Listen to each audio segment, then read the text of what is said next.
Hai semuanya, Assalamualaikum warahmatullahi wabarakatuh. Apa kabar teman-teman di hari ini? Semoga semuanya sehat ya. Dan ini adalah momen dimana setiap atau semua orang rata-rata pasti lagi sibuk-sibuknya ya di H-1 Lebaran. Seperti aku juga di sini.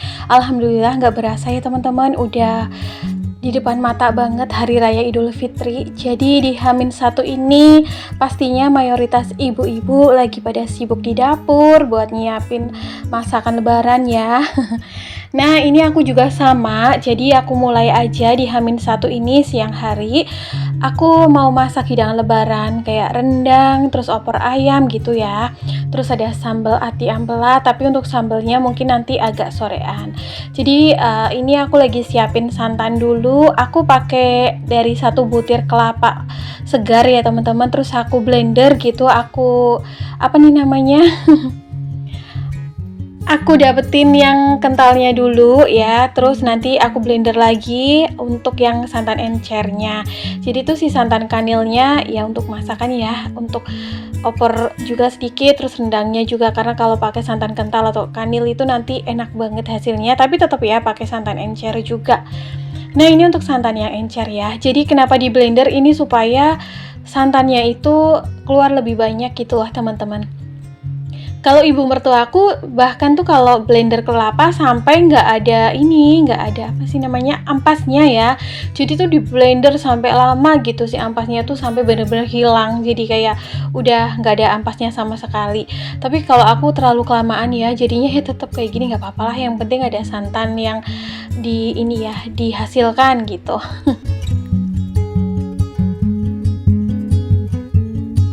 By the way, untuk teman-teman sendiri di sana menu lebarannya apa aja nih?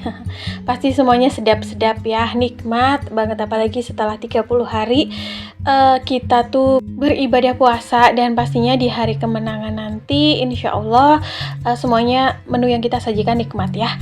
Oh ya, ini tuh tadi aku udah blender bumbu opor ya, tapi nggak ke-record, nggak tahu kenapa di akhir-akhir ini tuh akunya ngerasa mencet, tapi tuh videonya nggak ketik gitu.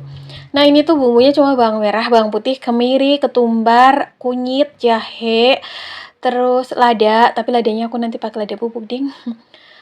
Apalagi ya, jahe gitu. Terus nanti aku tambahin sama daun salam, serai, daun jeruk gitu ya, lengkuas. Ya pokoknya bumbu lengkap ya. Ini berhubung aku tuh beli ayamnya tuh ukuran kecil gitu ke tetangga aku, ayam kampung. Jadinya aku tuh bumbunya gak terlalu banyak, karena yang suka opor tuh cuma aku. Suami aku nggak begitu suka sih, nggak makan malah dia mah opornya. Paling tuh kadang kuahnya aja gitu buat kuah ketupatnya. Nah ini ditumis sampai tanak, terus aku masukin ayamnya. Nah ini ya ayam kampung, kecil-kecil sih tapi tuh sedep ya kalau kampung itu. Terus ini potongannya lumayan gede malah. Aku masukkan juga air kelapanya, karena kan aku beli kelapa utuh gitu di Mang Sayur. Aku kupas sendiri tuh batoknya, ya Allah lumayan effort. Nah si air kelapanya tuh aku masukin juga ke bumbu opornya biar lebih sedap. Nah kayak gini ya, segini nih. Lumayan lah, ini tuh 70.000 ya kemarin beli di tetangga. Terus ini setelah masuk ayamnya, aku mau presto sebentar aja sih, sekitar 20 menit aja. Lanjut di tungku sebelahnya, karena beberapa hari yang lalu aku udah masak rendang setengah mateng gitu ya. Bukan masak sih, aku presto daging sapi sama bumbu rendangnya. Jadinya kali ini tinggal kasih santan sama tambahan bumbu sedikit ya. Ini tuh masih agak beku ya teman-teman, tuh es-esnya masih ada di daging ya, putih-putih. Terus aku tambahin santan encernya dulu. Ini aku cuma beli sekilo aja sih, biasanya beli 2 kilo, karena tuh nomor kontak teman suami yang biasa jualan daging tuh hilang, jadinya aku pesen di Mang Sayur aja. Terus ini aku tambahin serai, sama sih ya kalau daun salam, daun jeruknya udah aku tambahin pas di presto beberapa hari yang lalu. Nah ini aku tambahin bumbu rendang Indofoodnya. Nggak tahu kenapa ini tuh resep dari ibu mertua aku ya, jadinya kayak ngikutin aja sih dan enak memang. Nanti aku tambahin sama sedikit banget asam jawa ya. Aku nggak pakai gula sama sekali, aku nggak pakai garam sama sekali di sini, cuma kasih tambahan kaldu jamur sedikit sama micin, teman-teman. Ini juga tips dari ibu mertua aku, kalau bikin rendang, kita beli bumbu jadi di pasar, terus ditambahin bumbu yang Indofood racik itu, jangan dikasih garam dulu di awal gitu, pokoknya sampai asat dulu, nanti, baru deh kalau misalnya kurang asin, baru tambahin garam. Nah, untuk mengantisipasi keasinan, jadinya aku nggak kasih ya, tapi biasanya tuh emang udah gurih, paling aku tambahin micin sama kaldu jamur sedikit. Nah, ini udah agak asat santan, encernya, terus aku tambahin kaldu jamur, terus diaduk-aduk. Karena tuh ya, kalau ditambahin garam di awal tuh udah pasti dipastikan asin sih, nggak tahu kenapa. Nah, kayak gini, ini udah lumayan asat, nanti aku tinggal tambahin santan kanil atau santan, apa tuh, kentalnya, biar lumayan bukan lumayan, biar tambah, apa ya, bumbunya tuh tambah luket gitu, pokoknya enak lah, gurih. Nah, ini dimasak sampai asat juga, tapi berhubung ini masih H-1, jadi itu aku nanti masaknya kayak setengah kalio gitu ya, biar di hari H-nya bisa aku asatin. Nah, kayak gini, 2 tungku sekaligus ya, berhubung aku udah nyicil, apa tuh, presto rendangnya itu lebih awal, jadinya nggak terlalu berat tugas hari ini. Nah, untuk bumbu opornya, ini sih karena aku bikin sendiri, racik sendiri, jadinya aku tetap tambahin garam, kaldu jamur, sedikit banget gula pasir, lada, dan juga micin. Udah, tinggal diaduk-aduk. Ini tuh tadi aku lupa ya, udah kasih santan encernya. Nanti tinggal aku kasih santan kentalnya. Sama aja sih, fungsinya santan di sini tuh supaya gurih aja gitu masakannya ya teman-teman, identik banget dengan lebaran.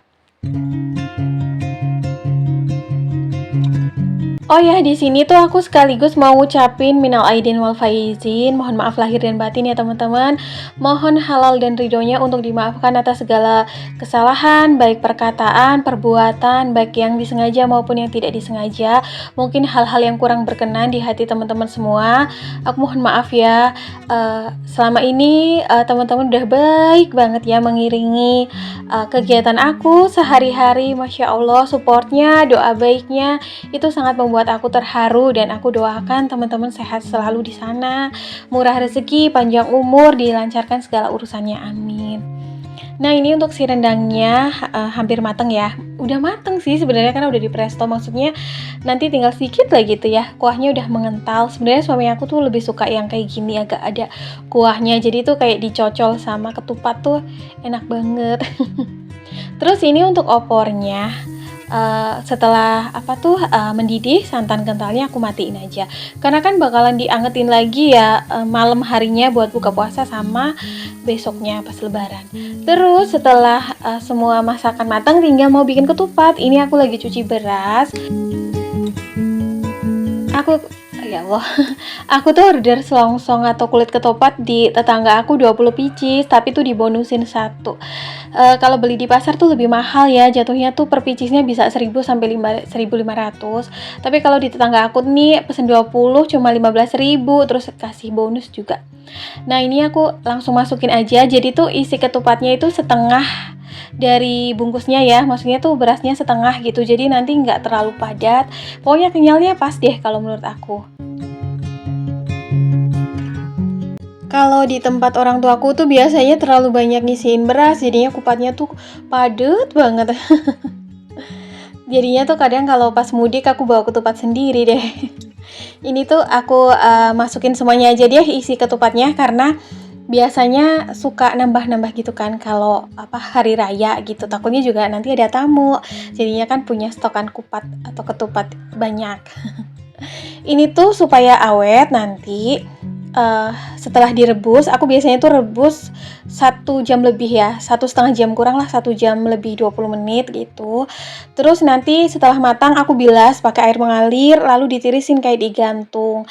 Nanti aku ambil secukupnya untuk buka puasa sama untuk pagi hari pas lebarannya. Nah, sisanya itu dimasukin ke kulkas teman-teman, jadi kalau mau makan lagi itu tinggal diangetin, dikukus gitu loh, jadinya tuh nggak berlendir dan nggak basi ya, karena tuh sering banget problem di tempat orang tuaku tuh di lebaran H+2 biasanya tuh ketupatnya udah pada basi, berlendir gitu. Jadinya tuh kalau aku biasanya awet, bahkan tuh kadang sampai aku masukin dalam magicom, dalam rice cooker gitu dihangetin. Jadi ketupatnya jadi merah, jadi lebih enak, kenyal. Oke, ini udah aku isiin semuanya si selongsong ketupatnya. tinggal mau direbus seperti biasa. Aku kalau rebus ketupat itu pakai garam dan juga daun salam. Menurut aku tuh jadi lebih sedep aja gitu, wangi. Pokoknya keset enak lah pokoknya lah gitulah, teman-teman bisa coba ya. Pokoknya tuh lebih wangi dikasih daun salam sama daun pandan, tapi karena daun pandanku aku nggak punya, jadinya daun salam aja. Terus ini tinggal direbus seperti ini. Aku langsung masukkan semuanya biar sekali rebus, karena ngerebus ketupat itu kan lama ya. Jadinya kalau mipil gitu, aduh itu menguras waktu sekali. Terus sebenarnya enak di presto kalau ketupat, tapi presto aku kecil, jadi aku mager aja sih kalau berulang kali harus rebus. Jadi udahlah sekalian aja gitu ya. Ini masuk. Terus airnya ditambahin lagi agak banyakan sampai menutup ke ketupatnya. Baru deh nanti direbus selama 1 jam seperempat lah, atau 1 jam lebih 20 menit ya. 1,5 jam boleh lah biar lebih tanak.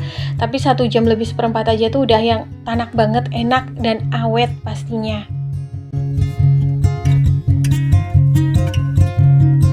Oke, ini tinggal ya kayak gini ya. Oke, ini ditutup. Mohon maaf ini tuh pakai hijab ya, karena tuh handle tutupan C aku rusak, bukan rusak, lepas gitu. Jadinya takutnya panas, jadi pakai itu. Berhubung gak ada serbet yang gede, jadinya pakai hijab. Tapi bersih kok hijabnya. Terus ini ketupatnya udah mateng. Nah, kayak gini ya, aku bilas gitu pakai air mengalir biar tuh kayak nggak ada lendir-lendir nasinya gitu loh yang keluar-keluar. Jadi lebih keset si ketupatnya. Terus nanti setelah dibilas kayak gini baru deh digantung biar tiris ya airnya, jadi tidak cepat basi, jadi lebih awet dan kenyal. Nah, seperti ini. Dapat banyak ya, alhamdulillah, kangen banget nih sama ketupat lebaran. Oke, ini lanjut aku mau susun kue lebaran aku ya. Kayak gini teman-teman, ada akar kelapa manis, kacang bawang, kue kacang, terus juga aku ada bikin nastar, tapi satu varian aja yang original karena tenaganya udah bener-bener tinggal 5%, lowbat banget, capek. Terus ada akar kelapa asin juga. Kue-kue jadul kayak gini yang merupakan kue favorit aku sih ketimbang kayak kue modern. Jadi ya kayak gini aja lah yang jadul-jadul. Terus aku juga udah goreng kerupuk buat pelengkap makanan lebarannya, ada rengginang juga yang dikasih tetangga. Terus juga di sini aku ada beli kerupuk ikan yang bulat-bulat sama ada keripik bakso yang aku pesen di tetangga aku. Terus udah deh kayaknya kue lebaran aku segini doang. Tapi ini alhamdulillah ya, aku pengen bikin kastel sama telur gabus keju, tapi nggak tahu sempet apa enggak karena ini udah H-1 gitu, belum bersih-bersih rumah juga. Takutnya tuh nggak keburu gitu ya, udah dibersihin pola rumahnya nanti kotor lagi. Pokoknya ini udah alhamdulillah. Pokoknya untuk teman-teman juga yang sedang menyiapkan persiapan lebarannya, semangat ya. Mudah-mudahan di hari kemenangan besok kita kembali ke fitrah, kembali ke fitri, suci lahir batin, semangat, dilancarkan selalu rezeki, umur panjang dan juga urusannya.